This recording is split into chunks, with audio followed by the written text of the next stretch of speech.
میں گناہوں میں کمی چاہتا ہوں. وہ عربی پوچھتے ہیں میں گناہوں میں کمی چاہتا ہوں کہ میرے گناہ کم ہو، میرے گناہ گھٹے، میرے گناہوں کا خاتمہ ہو. تو آقا کریم صلی اللہ علیہ وسلم نے فرمایا استغفار کی کثرت کرو تمہارے گناہ ختم ہو جائیں گے. استغفار پڑھتے رہو، اللہ کی بات، استغفر اللہ استغفر اللہ استغفر اللہ. استغفار کی بات یاد آئی ہے تو مجھے ایک بہت زبردست استغفار یاد آیا. کام ہے 2 منٹ کا لیکن فائدہ ہے لاکھوں سال سے زیادہ کا. ایک استغفار ایسا ہے کہ حضور علیہ السلام نے فرمایا کہ اگر یہ استغفار ایک دن میں کوئی صرف 25 مرتبہ پڑھے، 25 مرتبہ، اللہ دنیا ہی میں جیتے جی اس کا شمار ابدالوں میں فرمائے گا، اس کو ابدال کی حیثیت سے اٹھائے گا. یہ ابدال سمجھے نا آپ کون ہے؟ ابدال وہ لوگ ہیں اللہ جن کی برکت سے بارش نازل کرتا ہے. ابدال وہ لوگ ہیں جن کی وجہ سے، جن کی برکت سے زمین سے سبزہ اگتا ہے. ابدال وہ لوگ ہیں جن کی برکت سے مصیبتیں دور ہوتی ہیں اور ابدال کی دعا کبھی رد نہیں ہوتی.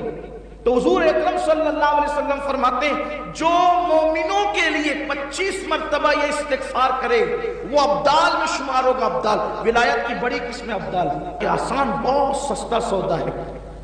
اور میرے آقا فرماتے ہیں یہ استغفار دن میں 25 مرتبہ پڑھنے والا اگر پہاڑ کو اپنی جگہ سے ہٹنے کی دعا کرے تو اللہ پہاڑ کو بھی اس کی جگہ سے ہٹا دے گا، اس کی دعا کبھی رد نہیں ہوگی. آسان استغفار بھی ہے اور پڑھنا 25 مرتبہ 2 منٹ کا کام. وہ استغفار یہ ہے، اصل میں تمام مومنین کے لیے استغفار کرنے کا حکم دیا گیا.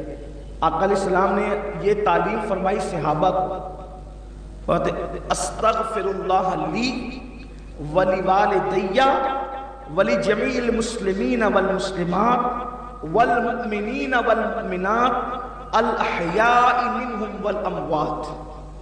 جو اس استغفار کو 25 مرتبہ پڑھے روزانہ، یعنی تمام مومنین کے لیے جو استغفار کرے وہ مستجاب الدعوات ہوگا، اس کی دعا کبھی رد نہیں ہوگی اور اس کا شمار ابدالوں میں ہوگا. یاد کرنے آسان ہے، استغفر اللہ لی ولوالدی ولجمیع المسلمین والمسلمات والمؤمنین والمؤمنات الاحیاء منہم والاموات.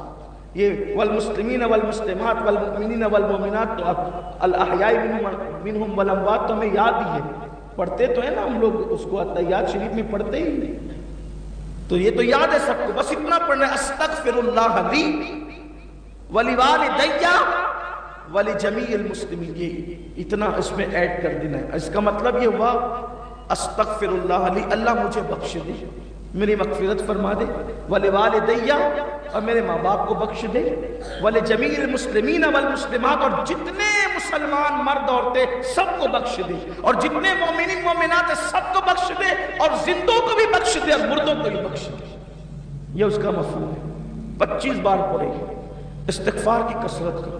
اور استغفار کی کثرت صرف گناہوں کو مٹاتی نہیں ہے، استغفار کی کثرت درجوں میں اضافہ بھی کرتی ہے. استغفار کی کثرت رزق میں برکت بھی عطا کرتی ہے.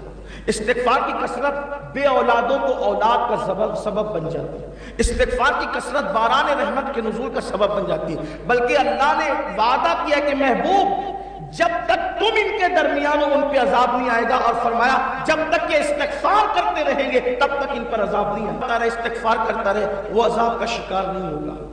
اس لیے ہمیشہ اللہ کی بارگاہ میں استغفر اللہ پڑھتے رہو. آقا کریم صلی اللہ علیہ وسلم کا فرمان ہے کہ میں خود ایک دن میں 70 مرتبہ استغفار کرتا ہوں.